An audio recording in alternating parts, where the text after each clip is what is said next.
जनवरी 2026 में शारीरिक संबंध बनाया, उसने फिर हमारा अबॉर्शन कराया मार्च में, और अब वो हमसे कहते हैं कि हम शादी नहीं करेंगे, तुम और कहीं शादी कर लो, कहीं और देख लो। शादी का झांसा देकर युवतियों का शोषण और लाखों की ठगी, फरार आरोपी के घर पुलिस ने चिपकाया इश्तिहार। मधुबनी जिले के बेनीपट्टी थाना क्षेत्र से शादी का झांसा देकर एक युवतियों का शारीरिक शोषण करने और उससे लाखों रुपए ठगने का गंभीर मामला सामने आया है। इस मामले में फरार आरोपी के खिलाफ कार्रवाई तेज करते हुए बेनीपट्टी थाना पुलिस ने कोर्ट के आदेश पर आरोपी के घर इश्तिहार चिपकाया है। पीड़िता का आरोप है कि आरोपी ने शादी का भरोसा देकर लंबे समय तक उसके साथ शारीरिक संबंध बनाए।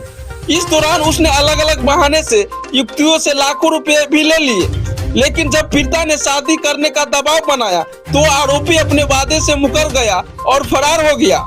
इसके बाद पीड़िता ने बेनीपट्टी थाना में प्राथमिकी दर्ज कराई। पुलिस ने मामले की जांच शुरू की और आरोपी की गिरफ्तारी के लिए लगातार छापेमारी की, लेकिन वह पुलिस की पकड़ से बाहर रहा। आरोपी के लगातार फरार रहने पर कोर्ट से इश्तिहार जारी हुआ, जिसके बाद पुलिस ने कचरा स्थित उसके घर पहुंचकर इश्तिहार चिपकाने की कार्रवाई की। पुलिस का कहना है कि आरोपी को जल्द से जल्द न्यायालय या पुलिस के समक्ष आत्मसमर्पण करना चाहिए।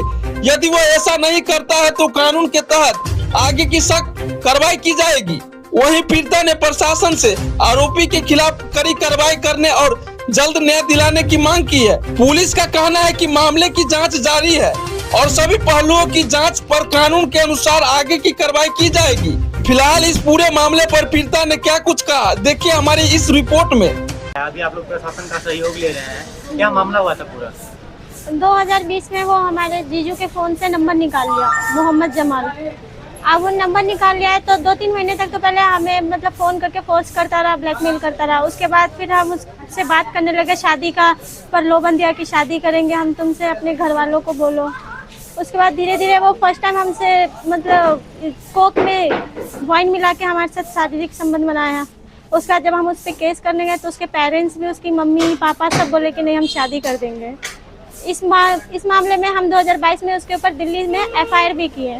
उसके पेरेंट्स फिर इस बात को दबा दिए कि नहीं हम शादी करेंगे। उसके बाद लगातार लड़का हमें कभी बहन के जेवर बनाने के लिए, कभी घर उसकी मम्मी ज़मीन रजिस्ट्री करवाने के लिए हमसे पैसा ली, ये बोल के कि मतलब लड़के के पापा की 2 शादी हो रखी थी, तो पहले घर से भी 2 भाई है, तो उन लोगों के नाम पे ज़मीन ना हो जाए इसलिए लड़के की माँ ने अपने नाम पे ज़मीन रजिस्ट्री कराने के लिए हमसे पैसे लिया। उसके बाद अभी नवंबर में भी हमसे पैसे लिए, मंगनी हुई, उसमें हमने उसको 1.5 लाख रुपए दिया। लगभग 6 से 7 लाख रुपए वो हमसे ले चुका है। प्लस उसको हमने दिया डायमंड की अंगूठी दिया, हमारा 1,44,000 का उसके पास जेवर भी है। इसके बावजूद हमारा बहुत अच्छा रिलेशनशिप चल रहा था। हमारी इंगेजमेंट हुई पिछले साल, शादी की डेट डली दिसंबर में।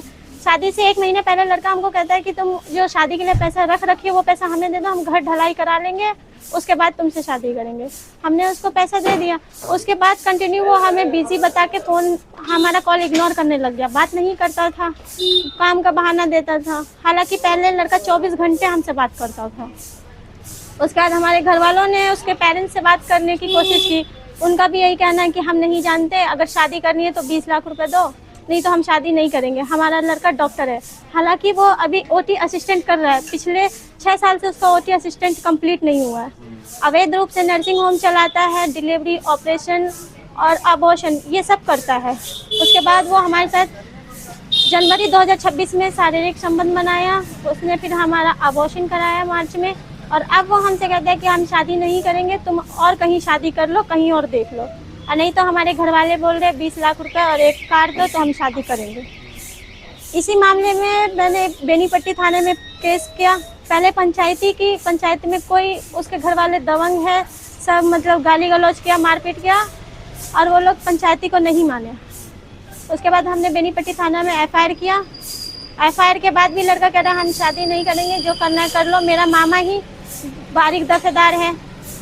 तो वो लोग दबंग टाइप के, वो लोग कह रहे जो तुम्हें करना कर लो, हम शादी नहीं करेंगे। अभी उसका भाई है, बुआ का लड़का तुफैल, वो उसका पूरा सपोर्ट कर रहा है। वो कह रहा है कि हम पैसा दे रहे, तुम केस लड़ो और शादी नहीं करेंगे। अब हम प्रशासन से यही कहना चाहते हैं कि हमें जल्द से जल्द इंसाफ चाहिए। हम बहुत डिप्रेशन में, इतने डिप्रेशन में कि हम अगर हमें इंसाफ नहीं मिला तो हम सुसाइड कर लेंगे। DSP सर है जो, उसकी मम्मी कहती है कि उसकी मम्मी कहती है कि हम लोग की गलती ही नहीं है। हालांकि अगर गलती नहीं होती तो मंगनी क्यों की आप लोगों ने? पैसे मुझसे उसके घर वालों ने ही लिया। अच्छा, तो वो लड़का अभी कहाँ पे रह रहा है? उसका नाम क्या है, प्रॉपर उसका एड्रेस क्या है, कहाँ पे वो रह रहा है? तो उस लड़के का नाम है एमडी जमील। हालांकि बेनीपट्टी में उसको जमाल नाम से सब जानते हैं। अवैध रूप से नर्सिंग होम चलाता था। फिलहाल अभी साहरघाट डॉक्टर शमशेर के पास एमआर हॉस्पिटल में वो रहता है। अच्छा, कचरा का रहने वाला है वो। घर कहाँ है? कचरा। अभी प्रशासन से क्या मांग रहेगी आप? प्रशासन तो अभी हमारा पूरी तरीके से सहयोग कर रहे हैं। अभी आज 82 का नोटिस चिपकाया है और आगे हम यही चाहते हैं कि हमारा सहयोग ऐसे ही प्रशासन करते रहे, हमें इंसाफ दे। आपकी इच्छा क्या है कि उनके साथ आप रहना चाहते हैं या नहीं?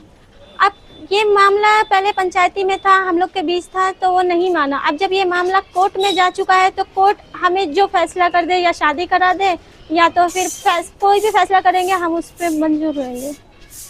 आपका नाम? रोशनी। आपका घर कहाँ है? करहरा ब्यूटीपुर।